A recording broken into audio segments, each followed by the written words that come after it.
if all that stress wasn't happening or was being mitigated by changes in my lifestyle or even product regimens, oh, I can wake up and have energy and not need the snooze button. Bing!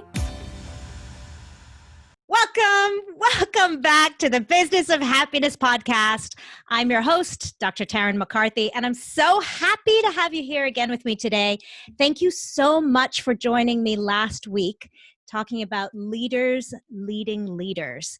Such an important part of what I believe in, and it's so fortuitous because today we're going to be speaking with an incredible person who is a leader in her own right, leading other moms in her journey as well. And next week, we'll be talking about another very important aspect of this, which is superpowers and Achilles' heels. So please join me again next week. But today, I'm just so excited as we're going to be talking to this incredible person. I can't wait to introduce her to all of you. She is the president and owner of her own business, of her own name. She's a self-described biohacker, which we're going to learn all about today. I can't wait for you to hear this. She's a coach, network marketing leader, and she used to be, get this, an attorney. She still is an attorney, but she used to work in this high-powered, busy world. Can't wait for you to hear about the transition there. But today, her most important and biggest job is that of mom and of helping other moms. So without further ado, welcome, please, Miss Chelsea Fournier. Welcome, Chelsea. Hi, hello. I'm so excited to be here. The Business of Happiness, such an amazing topic and platform and all the things. So I'm excited to be here. Awesome. And exactly what you do too. You're in the business of happiness yourself, just in a different realm and really helping moms. Yeah. Well, so amazing. I feel like happiness is like so many things. I actually was having a little bit of a dialogue on an Instagram post I just shared of someone debating what happiness versus joy was. And part of what I'm hoping to bring today, just because it's been top of mind for me, is that I know your audience, may not only be women, but I speak mostly to moms. And is that if you're a woman who's achievement oriented, so many of us, I'm not going to say all of you listeners, but you may be forgetting that having a healthy body and mind is actually the biggest to-do list task on your day every day. And most of us have gotten so disconnected from how good we truly can feel because our bodies are constantly being hijacked by external and internal forces. And we've gotten complacent in just choosing that feeling better isn't a high priority. And so I'm on like this mission. So now I help multitasking moms make healthy decisions for herself and her family without breaking the bank or putting herself on the back burner. And so all the things around happiness, I am totally on board with. And isn't it so funny that we all understand that intellectually? I mean, everybody keeps saying you can't help someone else until you take care of yourself, but it's so hard to internalize and it's so hard to put into practice every single day. How do you tell or how do you help other moms incorporate these practices into their daily lives? Yeah, I mean, I think so much of it is you have to get to the emotional reason. And I'm going to share a story of a mom who I was just talking with, and it's giving me chills just even thinking about it, that we were talking not even about like her health journey, but people see what I share and, in my stories. And so it often comes up. And so I was asking her, you've mentioned to me several times that you're really worried about your health. Like what makes you be worried? And she ended up confessing that, well, my mom was diagnosed with cancer very young and I lost her when I was young. I actually feel like some days, like, I don't know what it's going to be, but I feel like there's going to be something that I'm not taking care of myself well enough and I'm going to leave my kids before I'm meant to. And like, wow, how heavy of a burden is that? And so I said, well, we've talked about some things that I think could really help you. And you even were like, yeah, I think this could help me. But then you said you didn't want to invest in anything. Right? You didn't want to make changes. You didn't want to pull out your credit card to do anything different. And I said, well, why? Yeah. And she got emotional. And I said, well, can we pause here for a second? Like, why are you getting emotional right now? She said, because I feel sad. I feel sad for myself that I'm not prioritizing the most important thing that's going on for me. Right? And she said, but Christmas is coming. So we're recording this live right before the holidays. And so it was top of mind that she said, Christmas is coming. I'm going through a divorce. I'm prioritizing gifts for them. Mm. But every night she's up worrying that she's going to leave this earth too soon. Mm. Right. And so until you get to the place emotionally where you're like, you know what, maybe my kids can have like something a little bit smaller this year. I can go get something on Facebook Marketplace Yeah. so that I can invest, whether it's time or money. Like as moms, we're constantly juggling resources. And until you get to a place emotionally where you say, I am a resource, I am the most valuable asset, not only for me and my family, but for the impact I want to make, for the leadership Yeah. I could offer to the community and the world. We always put, I won't say always, but many of us put ourselves on the bottom part of our list and Yeah. just keep rolling over and rolling over and rolling over. And then it's the end of the year and we're saying, I should do something in the new year, right? Yeah. And so I think until you get to that emotional connection that you are the most valuable asset for your family, Mm. because that's often why we'll do something as moms anyway, it's hard to prioritize. And isn't it interesting? Because I think so many of us have learned this behavior, this kind of martyrdom or giving of ourselves so much to the point where we give everything of ourselves away. We've learned this from previous generations, from our mothers, from our aunts, from our grandparents, where this really was a part of our culture that moms just give and give and give and give, regardless if there's anything left Mm. to give from. I mean, Yeah. have you seen that pattern with your clients?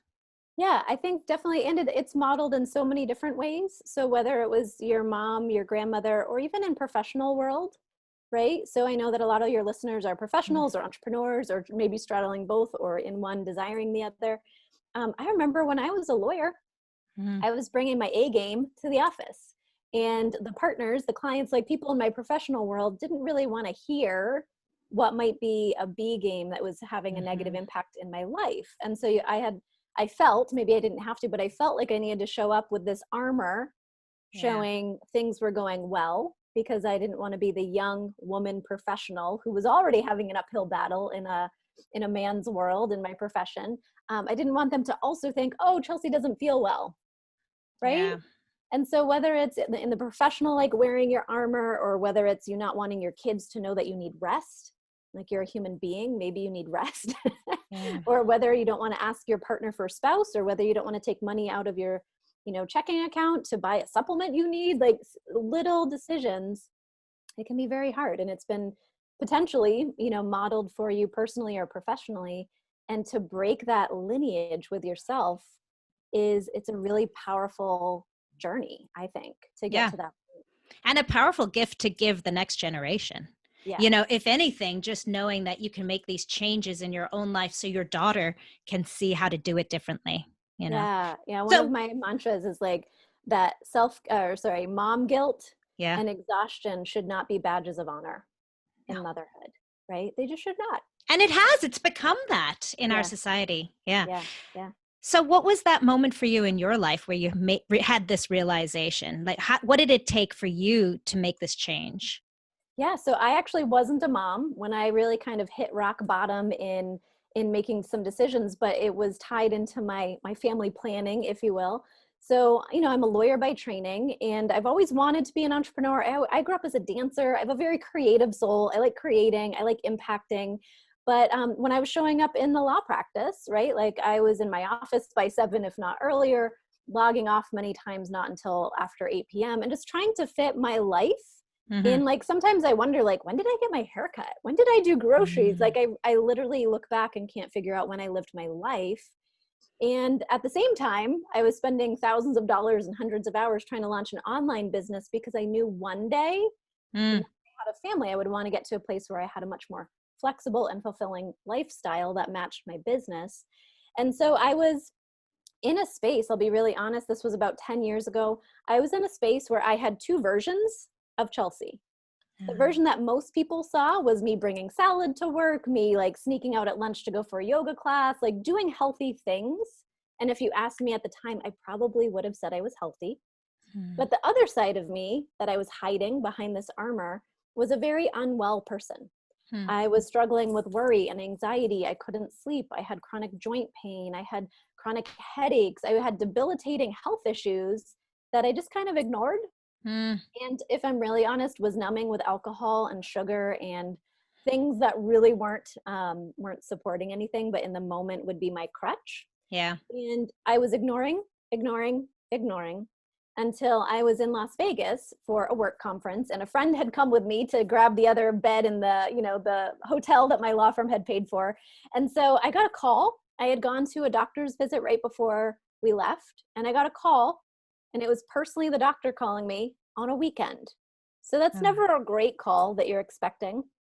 And I won't go into all the details, but she was very curt. She did not have very good phone bedside manners.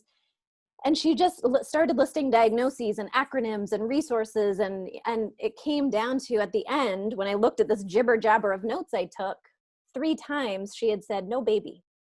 Wow. That it would be very unlikely, with all of the health issues that I was facing and the high levels of stress and the diagnosis and the journey I'd be on, that it would be very unlikely I'd be able to have a baby naturally, if at all. And at this time, I was actually navigating a very toxic marriage with, now looking back, an alcoholic, and was in a high level of stress. But part of the stress was that we couldn't get pregnant. Yeah. And so now there was this whole new level of guilt of not knowing why I couldn't do the one thing that I was supposed to be doing in my body, right? And looking back, I'm so thankful. But what did I do? I did what my coping was. I went out and got trashed. Yeah. I went, I was in Las Vegas with an open bar and a dessert bar. So I went and got drunk. I went dancing. I ate too much sugar. The next day, in my kind of hangover stupor, I went down to the pool and I started journaling. And the question I asked myself is, could there be a silver lining in this? And what that started to become was a catalyst for me to start looking at everything as, could there be a silver lining in this?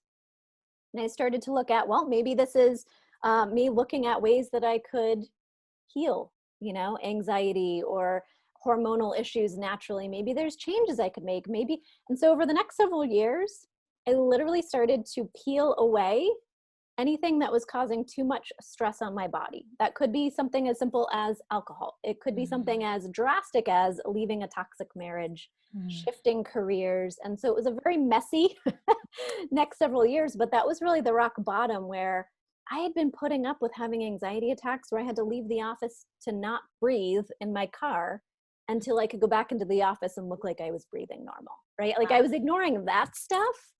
But when it came down to seeing no baby circled 3 times in a row, I was like, this is impacting like a huge part of the dream and the life that I want.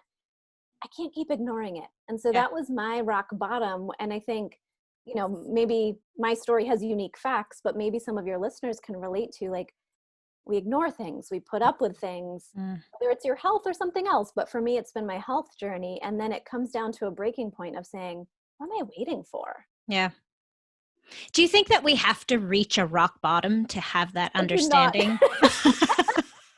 You know what? I actually share my rock bottom in hopes that someone says, you know what, I can relate to some of the red flags she's saying. Yeah. I guess that doesn't have to be my normal, but so many of us are living, I use the term hijacking. So in the work that I do, we work in looking at how nutrition impacts genetic health. And so we talk about hijacking, like, I want you to think about everything in your day that you've just become used to. So it could be exposure to EMFs. We carry these little things around every day, right? It could be drinking so much caffeine and your adrenal glands are exhausted, but you keep fueling it with something you think is helping. It could be waking up tired, right? Like, think about that. Do you ever wake up and need caffeine right away? Like, why are you waking up tired? So we get used to less than optimal function. Yes. It's not even like, oh my gosh, I wish I felt better. It's like, your body's not functioning, right? But we get used to it. Whether I live in North Carolina, we have horrible water quality, right? So we invest in filters. And so if you could envision, you can't like live in a bubble, but what are some daily habits? What are some life hacks, biohacks, products, things that can create filters around you from all of the pollution, the poor quality of food, that, so many things that you can't avoid. I'm on a mission to help moms understand simple health hacks, nutrition changes, and product regimens that can become that filter, if that makes sense. So that they can rediscover, like, oh, if all that stress wasn't happening or was being mitigated by changes in my lifestyle or even product regimens, oh, I can wake up and have energy and not need the snooze button. Bing, huge change for women, right? Absolutely. Little things, not snapping at your kids because you have understood how to keep yourself nourished, how to have enough fat, how to absorb fat. Like some of these, I get hangry. Like you should not get hangry. I used to. I would get like horrible moodiness around blood sugar drops. And then I learned. And I was like, oh, that doesn't just have to be a personality trait. It's not a characteristic. It's my body not functioning well. Wow. Wow. It's so fascinating because I think we just convince ourselves that this is the norm. This is just how it has to be. And there's very little understanding of there could be something better. You don't even know what you don't know. Yes. It's fascinating. Yeah. So what is biohacking? You keep talking about this is such Tell a me. term, right? No, it's cool. It sounds intriguing. What is it? So biohacking, broken down biology and hacking, like you've seen magazine articles that are like 7 lifestyle hacks to make your cleaning easier, whatever. So hacking in today's terminology is about optimizing, making something simpler, making something perform better, and biology is your body. And so it's actually looking at specific things that, it could be products. It could, if you're really into biohacking, like there's, really one of the kind of godfathers of biohacking or coining that term, Dave Asprey, takes like something like 200 different products a day. Like you could really go down this rabbit hole of optimizing every feeling, every performance. But it really means it could be something as simple as making a choice that, makes you feel better. It could be saying, oh, I don't need dessert tonight. I'll just have a cup of tea. It could be saying, you know what? I could crank out this email, multitasking while I eat lunch, or I could mindfully chew and I could think. It could be saying, the kids have gone to bed and I could binge on Netflix, or I could stretch and meditate. So it can be like choices, conscious choices of leaning into tools that help you feel better.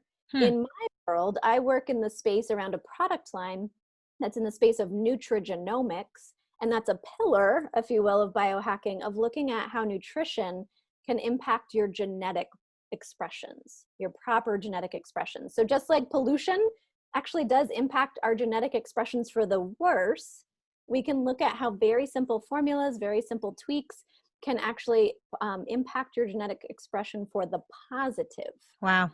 So this is a whole new area of science in like the past decade, and it's all natural. I'm a super like label reader, geeky, nerdy, like biohacking mom. I'm super careful about what I put into my body.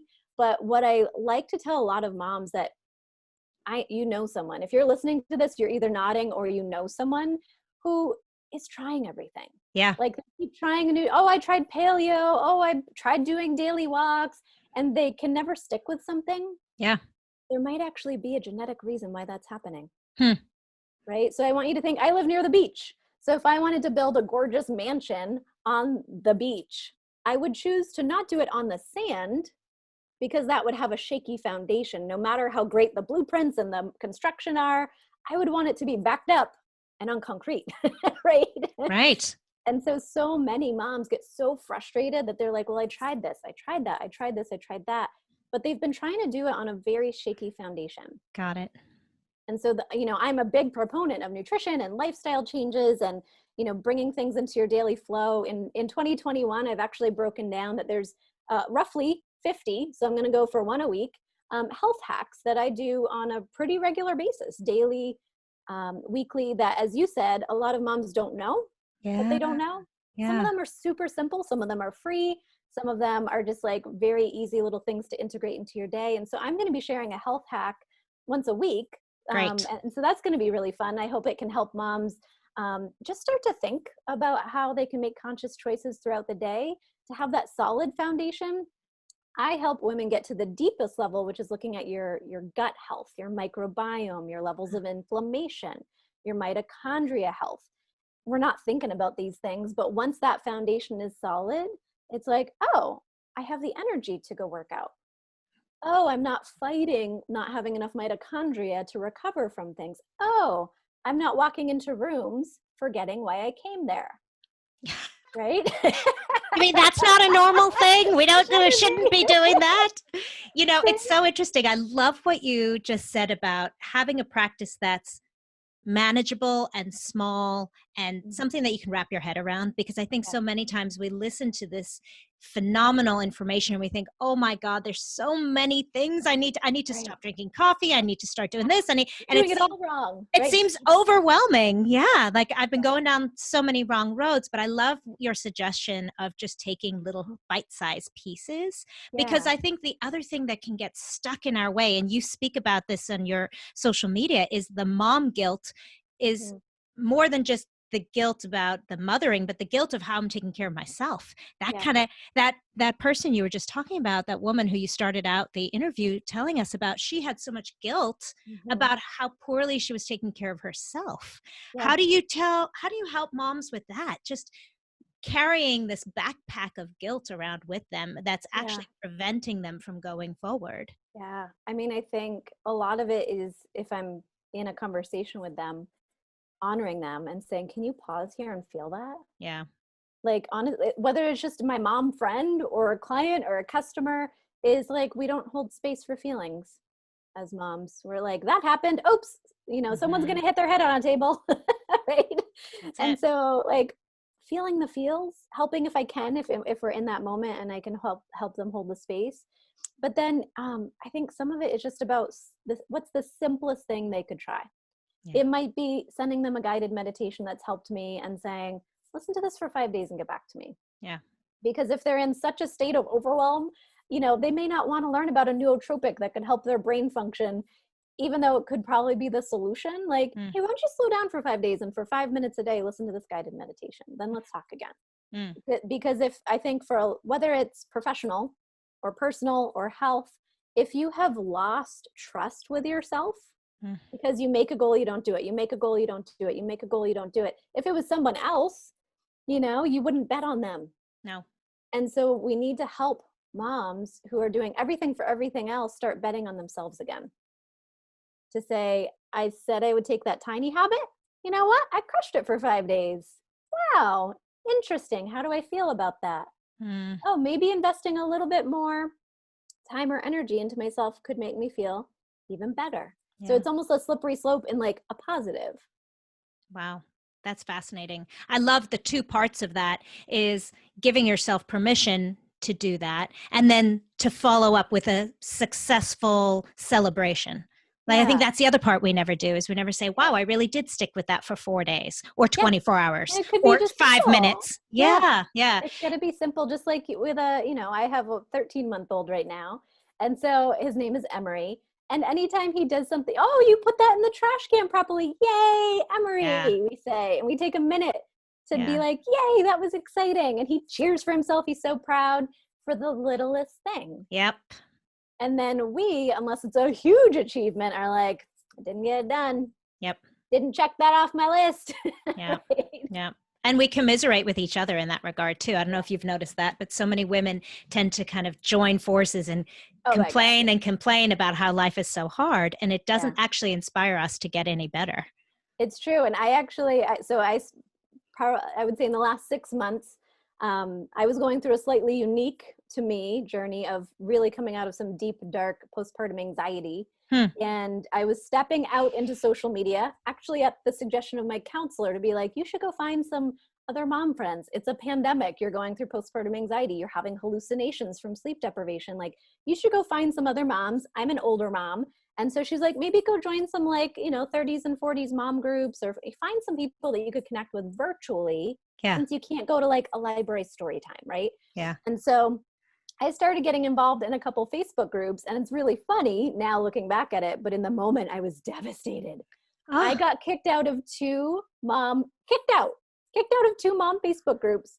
And the admins each separately reached out to me and said, we were nervous that your post introducing yourself was too positive. One said too positive and one said too well written, and that you were going to be coming in to like recruit our members. And I was like, I wow. felt so misunderstood because I had watched in these groups, like other moms share little, oh, I live in wherever and I've got 2 kids. And so I put together a thoughtful sharing vulnerabilities. I was sharing about my journey with postpartum anxiety because I wanted to meet some other moms that would be able to relate. And I got kicked out. Wow. And so that's actually why I decided to team up with my birth doula, who's now one of my very best friends and soul sisters. And we created a Facebook group called Activated Moms for moms that want to up level, right? It's a mom group, but it's not like my kid has a rash. It's not like a parenting group. It's a group to raise moms. I love it. And so I'm not going to get kicked out of my own group for being too positive. So I decided to create my own because I know there's other moms out there who are like, I just wish I had friends that were also wanting to navigate, like, what are positive affirmations? Yeah. Or what diet should I be exploring? Or we recently had a hydration challenge. We brought in a pelvic floor physical therapist to look at paced hydration and how that actually impacts pain and pelvic floor health. Wow. If you're a mom who's like, oh, I jump on a trampoline and I pee, that's normal. Well, maybe not. And so helping moms explore continually oh, that's normal. Oh, I had a kid. Oh, this is just what happens. And looking at, well, could you actually biohack that if you gave yourself the time, the space, and the resources? Wow, I love it. I love the positive aspect of that because I think so many of us can relate to how you just so easily fall into negative, quote unquote, support from communities. And really it's just commiseration and misery loves company kind of thing. Right. So, right. Yeah. which is not beneficial in the long run. It doesn't make you feel any better about yourself. Yeah. So that's wonderful. Thank you for doing that. That's enormous. That's enormous. So how can people find that group? Yeah, so it's on Facebook, and I'm actually rebranding my website right now so that ideally by the time this launches, if you go to chelseafournier.com, it's actually right on my homepage so that people can come into the Activated Moms group. And I share my story on a little video about how I got kicked out in a little bit more detail. It was pretty funny. So they can go to chelseafournier.com, or if you're on Facebook, you can just search Activated Moms. You'll probably see a picture of my face and my beautiful cohort, Haley Fisher. Or on any social media platforms, I'm Chelsea Fournier Online as the handle. And in any bio link, it's always there as well. Oh, good. Because I actually joined your group a couple weeks ago, and I've been really finding so much value in it. So thank you. But I want other moms to be able to find it as well. Come join us. Come hang out. I actually, leading up to our interview, I was kind of letting a few people in my audience know about you and kind of asking them what questions they have of you. And so one of the questions that came up was in terms of your transition from your lawyer life to this network marketing, and how did you do that? That was a big question. So I think many people are noticing that maybe something doesn't feel comfortable in their world and they want to make a change. Many of them are fearful. So how did you do it? What did you do to make that enormous change in your life in terms of your career? Well, it's interesting. So after that trip to Vegas and being like, could there be a silver lining? Something that I started doing was asking women. I don't know if I made up this term. If I did, great. And if not, I started asking women who had lives, like lifestyles that I desired, regardless of their profession, if I could take them out for coffee for an informational interview. Just made up this term. And so it wasn't like, oh, can you be my mentor? Or like asking a big ask. It was like, I'm just curious, like, how did you come across being a life coach or an entrepreneur or a fashion designer?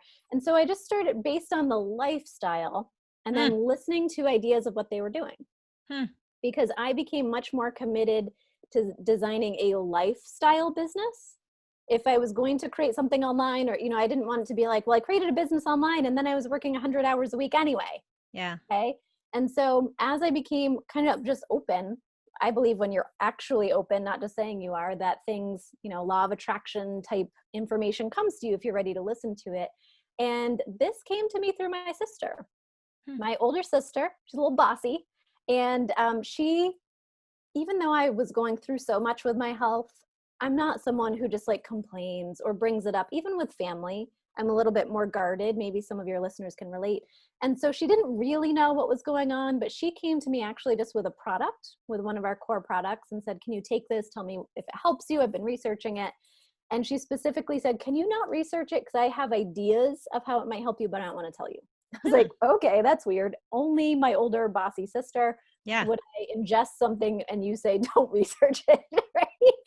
So I started just adding it into my day. My day wasn't any less stressful. I wasn't working any less hours. I was still in a toxic marriage. And I started to feel better. I was sleeping better. I had more energy. if you've ever laid awake at night in whatever you want to call it, overwhelm, worry, anxiety, just staring at the ceiling, that stopped happening. I didn't have headaches anymore. And this was only in the course of a couple weeks. Wow. So I went to her and said, what the heck is this? Is this one of those things, right? Is this an online business? Because I'd been researching. I was working full time. I would be the weird lawyer at night, Googling, could I work from home? Legit. I always put like legitimately or legally, right? And in 2020, that was actually the #1 Google search. Wow. Right? Like 2020 has changed everything. It's never going to be completely the same again. And so many people are looking for how they can work from home, work flexibly, do something online. And so I was searching. And so then when I had such a profound impact with a product, I just wanted to learn more. I never in a million years, if you had asked me, I thought I was going to do a podcast or a blog or something that was just going to turn into a brand or coaching. But getting into network marketing allowed me as a professional to not have to start everything from scratch. Yeah. Right? To not have to design a website that was done for me, to not have to worry about customer service that was done for me, and to realistically be able to put in part-time hours to learn, inviting people, growing my social media network, presenting information, following up with people, like just the skills of sales, which has to happen for any online business. I could just focus on that. And so I was able to learn some of those skills. I messed it up for a while and still started to see some traction. And then I told myself I'd give myself a year. And at the end of the year, I'd reevaluate. Was I making any money? Was I having fun? Like, was this a positive community? And I realized I never wanted to not do it. Wow. It had become such a positive part of personal development and growth and sales and relationships I was making and people I was helping with the products that I decided to just keep doing it. And I've been involved with it, always doing it on top of something else, on top of practicing law, on top of social media coaching. And just in the past 6 months, really, I've decided as I'm feeling better, coming out of postpartum, like life happens. Yeah. But the beauty is that when life happens, but you've developed a leveraged asset income like I have, I still get paid on the 15th of every month, even if I'm in a postpartum funk, even if my son needs me, even if. And so even though I'm on track, I've got some really big goals. I've got a lot further to go and help my organization, but I'm so thankful for additional income that I've built online and a leveraged asset that is really an asset for my family. That's amazing. So it sounds like what you did was you found something that gave you stability as well as a resource to grow and to expand. That's really unique. That's really unique. But more and more professionals like bankers and accountants and lawyers, like so many, even women who I've talked to about what I've done in the past, are now re-looking at network marketing because it's not perfect, right? Like nothing I believe online is perfect. Something could shut down, software could change, who knows? But when you look at network marketing, you're aligning with a product partner that you believe in, hopefully, I would recommend. You're ideally partnering up with someone who's sponsoring you into the business, who has more experience and success and is willing to mentor you. And you have the ability to have no glass ceiling. And those were the biggest 3 frustrations in my law career, was like, nobody wanted to mentor me. I was bringing in more business than most of the partners as a second-year associate, like new relationships, right? There was a glass ceiling. We would compare. You're not supposed to talk about money, but inevitably at the holiday party, you talk about your bonuses. The men, it was always bigger. Yeah. Right? I was putting in just as much effort. And so there was just some of the things that I was like, wow, even if it's not perfect, it's better. I'm going to try this. I'm going to try this. It sounds a lot like when you were talking about that moms group that kicked you out. You just took an opportunity to change the rules. Well, then I'll just change the rules. You're going to give me a glass ceiling. I'm just going to change the rules. I really admire that in you. I think that's such a great talent of yours, is that whenever you it seems to me that whenever you come across a stick in the road, you just decide to change the rules and not accept it the way it is, which is awesome. I'm just really stubborn. Even from we see this in my son now, when he's stubborn, we're like, I wonder where he gets it. What? I think we should encourage it. It reminds me of this quote from John Maxwell, and he says, when there's a bend in the road, it's not the end of the road unless you choose not to turn. And I love that quote, because I think that we're given these opportunities all the time. And very much like the moms thinking about their own health, we get that kind of bend in the road and we think, oh, now I have to live with this. I Yeah. just get this now. I just happen to be this way now. But Yeah. there's always a choice to turn and find a new path. Yeah. And one of the things that I wanted to ask you about is, I think sometimes we think we've done this big turn in the road. So for you, maybe that was becoming a different career professional and leaving lawyership behind, leaving attorney behind. But then we think, wow, that was so hard. That was such a big part of our lives, of my life. Now I've done it. Now everything should be roses. And then all of a sudden you can find yourself maybe in network marketing working 110 hours a week again.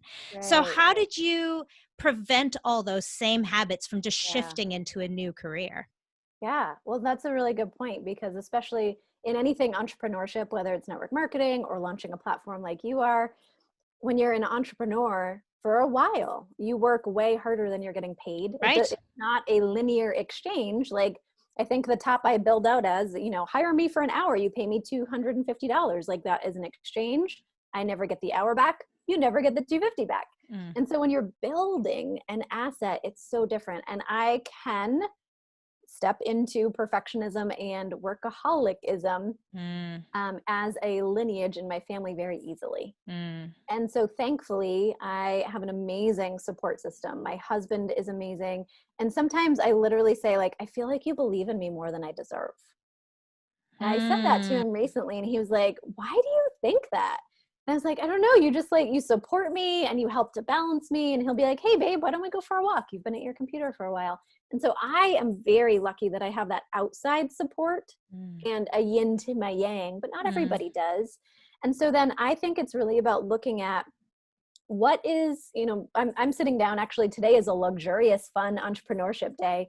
I just attended a 3-day virtual conference, and I'm going through 30 pages of notes, and I'm making a 2021 business plan.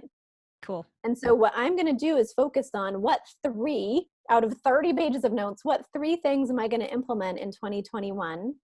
And then I'm going to really start to narrow it down to what do I have to do versus what can I outsource? And so what can be a project that I'm going to create that then I could hire someone who I can pay less to be able to do what they can do well if it's not my area of strength. And then what I do every single year is I look at aligning with one voice. So whether it's a business coach, whether it's like a YouTube station, I choose one voice and then one kind of like meditation channel. So like for 1 year, I listened to a Bob Proctor guided meditation every single day. And then I was listening to a specific like YouTube station, because I like to identify, like for me this year, I believe that my skill of presenting information is where I really want to be up leveling. As my organization grows, more eyes are on me. I'm going to, be looking at leadership levels. And so I really want to focus on presentation. And so I'm going to look at one coach, trainer, whatever expert who I think does a really good job of helping people up level their presenting skills, because I know that's a big, like 80, if I can, the 80-20 rule, principle, if I can really master that, it'll be so much easier. Then everything free they do, I'm going to consume every $20 like little course or whatever. And so I go all in for 1 to 2 years with one voice. Because I find if I'm like, oh, I like Pat Flynn for this, and I like Mel Robbins for this, and then it's so many ideas, they all work, but I'm not going to implement. So today, as I go through, I'm going to choose the 3 core activities or projects that I want to work on. What can I outsource? What has to be me? And then by the end, I'm pretty sure I know who it's going to be, but choosing one voice that I'm going to really focus on. And especially if I like them, like watching the YouTube, not just listening, to see like how they use their hands, intonations. I always think that's a fun idea, to not be overwhelmed and choose a voice. So I love that suggestion. And I know you said you're not 100% sure, but can you tell us who it might be? Yeah. Well, there's 2 trainers that came into this 3-day event. One is Lisa Nichols. I don't know if you know she's her. Amazing. She's an amazing storyteller. She's an amazing storyteller. Yes. She works primarily around abundance, gratitude, forgiveness. I think that's a big area for me for work, is much more the mindset. They say that, mindset kills skills, Yes. We'll eat skills for breakfast. The other is Pat Quinn. Ah, Quinn. He was brought in around storytelling specifically and has a lot of frameworks of how to share your story. I was really fascinated by him. I think he would be more of like a project support of me, like maybe taking a course, but Lisa Nichols just really, wow, her energy resonated with me. I listened to one of her videos this morning while I was getting ready. I cool. do a lot of multitasking of my learning. That's awesome. Thank you for sharing that with us. I appreciate it. Yeah. So, what would you say is one step that moms could do in terms of this lifestyle hacking? So, you're mentioning some mentors in the professional world, Mhm. but what about as a mom? Yeah. I think as a mom, almost the first thing that you should do is right now think about one thing you're proud of that you do for yourself, Cool. right? Like, do you have a morning practice, even if it's 5 minutes? Like, what's something that you can be like, hey, I do that. That's awesome, right? And then, I think groups like the Activated Moms group or Yeah. places, tuning into this podcast, like surrounding yourself, if you don't have a super positive circle in the area you want to grow in, we live in a very digital age. Like there's no reason you can't find a mentor, a community. If you have a Facebook community for your podcast, like find your tribe and immerse yourself. And then I think it's really about finding whether you really want to focus on lifestyle habits Mm, or whether you've tried that already and need to really talk to someone about nutrition, about supplementation, activation. Like if you're like, well, I don't know why it's not working, there probably is a reason. mm, mm. And to not beat yourself up about that, and to talk to someone like myself or find someone that you trust in nutrition, because a lot of times it's actually that your body is self-sabotaging you and you can't be at fault for that. Wow. Wow. Thank you for that permission. I think that's going Yeah. to resonate really strongly with many people listening. That's awesome. Well, I am so grateful to you. This has been amazing and so insightful. I feel like there's a million more questions I could ask. I had a million other questions on my list here, Oh, but it we was probably didn't too even chatty. get to them. Well, I will say, I just have to say this one thing. It just popped out. One of the quotes that you've used that I love that I've seen on your social media, you said, you give life to whatever you give energy to. And Yeah. I think that's so beautiful because we can sometimes end up giving negative energy and Mm, then negative things happen and we don't even realize that we've been feeding that all yeah. along. Yeah. So thank you for that quote. I'm going to use that quote and quote you in it if you I don't would be mind. delighted. It's so fabulous. So before we go, I have two final questions for you. Sure. Number one, what do you think is your superpower? Somebody asked me this the other day. Stop it. Yeah, someone who's a very interesting person in my life. And we bantered and we decided that my superpower is creating space for people and Mm, being really present for them to be honest with themselves. very cool. That's It boiled down powerful. to that. And I do free focus and power up calls. And sometimes like we do these, they're 15 minutes and we get so much done. And if anybody listening like wants to, I carve out a couple chunks of every week where someone can hop on. And if you're on any of my social media, there's probably a link, but focus and power up calls. And in the 15 minutes, we may not talk about anything I offer. I just really like holding that space, being really present, asking the powerful question that your best friend isn't going to ask you. Hmm. Right? And seeing if there's one little thing that we can focus on that's going to help to power you up in the next little chunk of time. That is a superpower.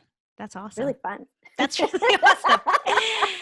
And then my last question is, if all of this amazing advice goes away, if you had all your social media wiped, if Yeah. I know a secret about Chelsea that you don't know yet, but she might be published in a book sometime soon as well. Yeah. So if all your chapter was erased and everything else was gone, Mhm. what would be one message you would want Emery to take away for his life going forward? What Mhm. is a simple message for him? It would be to advocate for yourself. Love it. It's been a big part of my journey in health. And, I could have just been on the medication that doctor called me about, but I took it for 2 days and it just didn't feel right. I didn't muscle test well for it. I didn't react well. And I advocated. And Mm, I'm not afraid to fire a doctor and go find a functional medicine treatment. And that may, some people, this is not to say doctors aren't right some of the time, but if is to advocate for yourself with the knowing that you know yourself better than anybody else does. Perfect. Oh, that's beautiful. Thank you for that. You're Thank you. welcome.